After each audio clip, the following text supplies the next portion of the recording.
Guys, I hope that you all are doing good and welcome back to my YouTube channel. So I'm back with another video, and this video is going to be completely different from whatever we have discussed earlier, but it's going to be a very crucial part of your cabin crew journey, because in this video we will be discussing on how to ace your communication game. See, communication in English. So I started learning English from very scratch. When I started learning English, I did not even know the basics of English, and I still do not know. I mean, it's not something that you can be proud of. Oh, I do not know what an adverb is. I feel shameful for that, but still, my mind is not like I can't differentiate between what an adjective and what an adverb is. But it's okay. I can speak well. I can understand well, and that's all what you need for your communication game. So in this video, we will be discussing what are the major problems you guys might face while learning English. I'm extremely sorry for the background noise. I have some very cute little birds, budgies, and they like a lot. So they chirp a lot. Okay, so let's get into the video without any further delay. So I will be telling you what are the problems that I faced, how I overcome them, and you can do it as well. Okay. So I will start with the common problems first. What I faced was completely different because I didn't know the basic of grammar. So to overcome that, I used a coping mechanism. What was that was कि I used to speak very fast. So मैं इतना जल्दी बोलने की कोशिश करती थी कि सामने वाला मेरी स्पीड की बुराई करने लग जाए, उसे यही ना पता चल पाए कि मैंने हैव लगाया है हैज़ लगाया. तो this is absolutely wrong and I learn that and I try to change that as well. मेरे को ग्रामर नहीं आती थी जब मैं ज़्यादा बोलना सीख रही थी इंग्लिश, तो मैंने ऐसा सोचा कि नहीं आ रही तो छोड़ो, कोई बात नहीं. बोलने के लिए ग्रामर की ज़रूरत भी नहीं है, बोलने के लिए आपको सिर्फ और सिर्फ कॉन्फिडेंस की ज़रूरत है. तो मैंने अपने अंदर वो कॉन्फिडेंस पहले बिल्ड करने की कोशिश करी और उसके बाद मैंने ग्रामर सीखने की कोशिश करी. तो अब मेरे पास कॉन्फिडेंस भी है और थोड़ी बहुत ग्रामर भी है. तो अगर मेरा कुछ थोड़ा बहुत ऊपर नीचे भी होता है और अगर मुझे कोई पॉइंट आउट भी कर देता है तो मैं बुरा नहीं मानती उस चीज़ के लिए. मैं बल्कि उनका शुक्रिया अदा करती हूँ कि थैंक यू भाई, थैंक यू सो मच, आपने मुझे बता दिया. I'll keep that in my mind. Okay, so what are the common problems that people face? So one of the most major problem is कि भाई जब मैं बोल रही हूँ ना तो मेरे को सेंटेंस नहीं मिल रहा. मैं समझ लेती हूँ इंग्लिश, मेरे को सब समझ आ रहा है सामने वाला क्या बोल रहा है, क्या बोलना चाह रहा है, मेरे को पता भी है कि मुझे क्या बोलना चाहिए, पर जब मैं उसे बोलने जा रही हूँ ना तो मेरे को ऐसा लग रहा है कि ओह, इसका मतलब क्या होगा इंग्लिश में. People cannot think in English. This is one of the major problems that people face. Alright, so how to overcome this? See, लोगों का एक बहुत सिंपल मंत्रा होता है इसके लिए कि भाई रीड लॉट. भाई रीड करने से कुछ नहीं होता जब तक तुम्हें पता नहीं होगा कि रियल लाइफ सिचुएशन में वो वर्ड को तुम कहाँ यूज़ कर रहे होगे.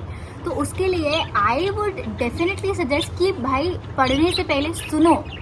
तुम सुनोगे, तुम देखोगे, तुम्हें पता लगेगा कि अच्छा ये वर्ड को ये मतलब होता है और इसको आप इस सिचुएशन में लगा रहे हो. तो वो आपकी ज़्यादा अच्छी अंडरस्टैंडिंग क्रिएट करता है रेदर देन जस्ट रीडिंग. भाई मैंने बहुत ऐसे लोग देखे हैं जो रीड बहुत करते हैं बट वो जब बोलने को जा रहे होते हैं तो वो बोल नहीं पाते हैं क्योंकि उन्हें ठीक है वर्ड का मतलब पता चल गया होगा. चलो ठीक है, मैंने नया वर्ड देखा पढ़ते हुए, मेरे को पता चला कि ओह ये तो ऐसा होता है, इसका मतलब ये गूगल कर लेती हूँ. बट फिर तुम उसे रियल लाइफ सिचुएशन में नहीं लगाओगे. तो उस वक्त तक के लिए तुम्हें पता लग जाएगा कि इस वर्ड का मतलब ये है, तुम आगे बढ़ जाओगे, तुम उसको रिटेन नहीं कर पाओगे. और किसी भी वर्ड को ज़्यादा लॉन्ग टर्म रिटेन करने के लिए you will have to speak that word again and again. Yes. तो सेकेंड मेजर प्रॉब्लम होती है कि उन्हें ऐसा लगता है कि भाई I am just not confident enough. Why are you not confident enough? Maybe आपको तो इतना आप सोच भी पा रहे हो, आप बोलने भी जा रहे हो, आपने बोलने तक का सोचा भी, सामने वाले ने शायद वो तक भी नहीं सोचा. तो यहाँ पर कॉन्फिडेंस की कमी आप में नहीं उसमें है. तो you need to start believing in yourself, right. तुम गलत भी बोल रहे हो, कोई बात नहीं यार, बोल के निकल जाओ. 2 मिनट के लिए वो हंस देगा फिर बाद में वो भी भूल जाएगा और तुम्हें याद रहेगा कि तुमने ये गलत बोला था और तुम्हें आगे ये गलत नहीं बोला. तो ये तुम्हारे लिए विन विन सिचुएशन है, उसके लिए नहीं है. वो हंस के भूल जाएगा, तुम भूलोगे नहीं, तुम्हें याद रहेगा. तो इट्स गुड. मेरी एक चिड़िया उड़ के चली गई थी. मैं एक्चुअली अपनी बालकनी में बैठ के वीडियोस बनाती हूँ, तो मैंने उसे बाहर निकाला और वो उड़ गई. तो मैं उसे पकड़ के लेके आई क्योंकि budgies are very small, right? And they're not meant to be outside क्योंकि वो मर जाते हैं जल्दी. तो इससे अच्छा वो मैं उन्हें ये वाला खाना खिला के जिंदा रखती हूँ. मैं बहुत थक गई. But okay, let's get back to the video again. So what I'm trying to make you understand is that there are only 3 steps of learning any language. Alright, so I did this with English. I did the same with Korean and Spanish as well. 저 조금만은 한국어 또 알아요. 그리고 I can speak a bit of Spanish as well. What are the 3 steps? Okay, alright. So the very first one is to consume a lot of that language. So when I was learning English, I used to watch a lot of Netflix. I used to listen to a lot of English. क्योंकि मेरे आसपास कोई नहीं बोल रहा होता था. So I had to create this environment around me जहाँ पर बहुत इंग्लिश चल रही हो. तो उसके लिए मैंने Netflix से सब्सक्रिप्शन लिया था और मैंने बहुत लंबी ड्यूरेशंस वाली सीरीज़ देखना स्टार्ट किया था. तो मेरी फर्स्ट सीरीज़ थी द वेम्पायर डायरीज़, जिसके करीबन 8 या 9 सीज़न है और काफ़ी सारे एपिसोड्स हैं. तो उससे मेरी इंग्लिश सुनने की कैपेसिटी बहुत बढ़ गई थी और मेरे आसपास बहुत सारी इंग्लिश भी चलने लगी थी फिर. और उससे मुझे याद है मैंने एक वर्ड सीखा था, डॉपलीगैंगर. तो मैंने मैंने हर एक चीज़ से कुछ ना कुछ सीखने की कोशिश करी है. तो यही सेम चीज़ आप भी कर सकते हो कि you have to learn a lot of things from whatever you are consuming, whatever you are watching. Do not watch it for the sake of entertainment only, but for learning also. Okay, so I did that. I listened to a lot of English. Second, I tried to build up an understanding of English. अब सिर्फ सुनना ही काफ़ी नहीं है, आपको समझ भी आना चाहिए कि आप क्या सुन रहे हो, कि वो कुछ भी ऐसे बोल के चले जाएं और आप बस I'm listening. No, you have to understand that as well.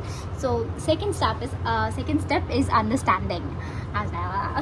Okay, so first is listening, second is understanding, and the very third one is speaking. अब आपने सुन लिया, आपके पास सुनने से बहुत सारी वोकैबुलरी स्टोर हो गई. आपने अंडरस्टैंड कर लिया, जो आपने वोकैबुलरी स्टोर करी थी आपने उसे रिटेन भी किया, आपने उसे समझने की कोशिश करी. नाउ थर्ड स्टेप इज़ कि आपने जो भी सीखा, जो भी समझा, उसे अप्लाई करो, उसको प्रैक्टिस में लाओ. See, mirror practicing is very important, very easy, but mirror practicing से आपका कॉन्फिडेंस बिल्ड नहीं हो सकता, because you will be speaking in front of you only. Alright, parents के सामने भी आप बोल रहे हो, ठीक है, अच्छी बात है, आपका थोड़ा सा तो बढ़ रहा है confidence, but mirror practicing though is very good for initial stages, but when you are in regular practices and you really want to polish your skills, you should initiate taking opportunities. आपने English सीख ली, आप समझ रहे हो, आप बोल पा रहे हो, आपको पीछे नहीं हटना है. आपको कहीं भी चांस मिल रहा है, अगर आप इंग्लिश बोलने का आपको मौका दिया जा रहा है, grab that opportunity, take that opportunity, take the lead and take a step forward. Alright, this is the only way how you will be able to build your confidence. Confidence बैठे बैठे motivational videos देखने से नहीं आएगा, चीज़ें करने से आएगा. When I was learning English, तो मैंने कोविड डेज में सीखी थी, मैंने यही चीज़ें फॉलो करी थी. मैंने पहले बहुत सारी इंग्लिश सुनी, मैंने बहुत सारी इंग्लिश समझी, मैंने मिरर प्रैक्टिसिंग भी करी, मैंने खुद से बहुत सारी बात भी करी. उसके बाद जैसे ही स्कूल ओपन हुए थे, तो 8th-9th क्लास में मेरे पास एक अपॉर्चुनिटी आई कि देयर वाज कस्तूरबा गांधी जी का कोई दिन था और मेरे स्कूल का नाम कस्तूरबा बालिका विद्यालय था. तो आई हैड दैट अपॉर्चुनिटी. मेरे को मेरे टीचर ने बोला कि ऐसे ऐसा इवेंट है and I think we should do a speech और something. So I said, I didn't say anything. Ma'am took my name and she said that I can see a bit of potential. Are you ready to take the step? I said, absolutely, absolutely. And I took that step forward, and by that day, till the end of my 12th class, I was the one who used to take the mic and used to speak.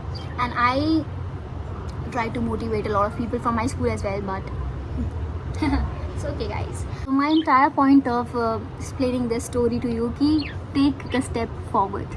Do not consider yourself as if कि आप नहीं कर पाओगे. आप कर लोगे. आप करो तो सही. आप करने जाओगे तो सब कुछ हो जाता है. आपको पहले एक स्टेप लेना पड़ेगा, तभी आप दूसरा स्टेप भी उठा पाओगे.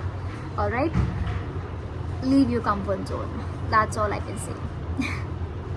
That's it for the video, guys. मैं बहुत बोर हो रही हूँ. मेरा मेडिकल हो गया है सिलेक्शन के बाद, और जब से मेरा मेडिकल हुआ है तब से मेरे पास कुछ भी नहीं है करने को. मैं अपने डॉक्यूमेंट्स का काम सॉर्ट करने की कोशिश कर रही हूँ ताकि बिल्कुल भी लेट ना हो मेरी तरफ से. और अगर सब कुछ सही से चलता रहा तो I think may be by the end of this month और may be initial week of next month I will be in iFly. I really want you guys to wish for me and wish me luck, and I wish you all the best.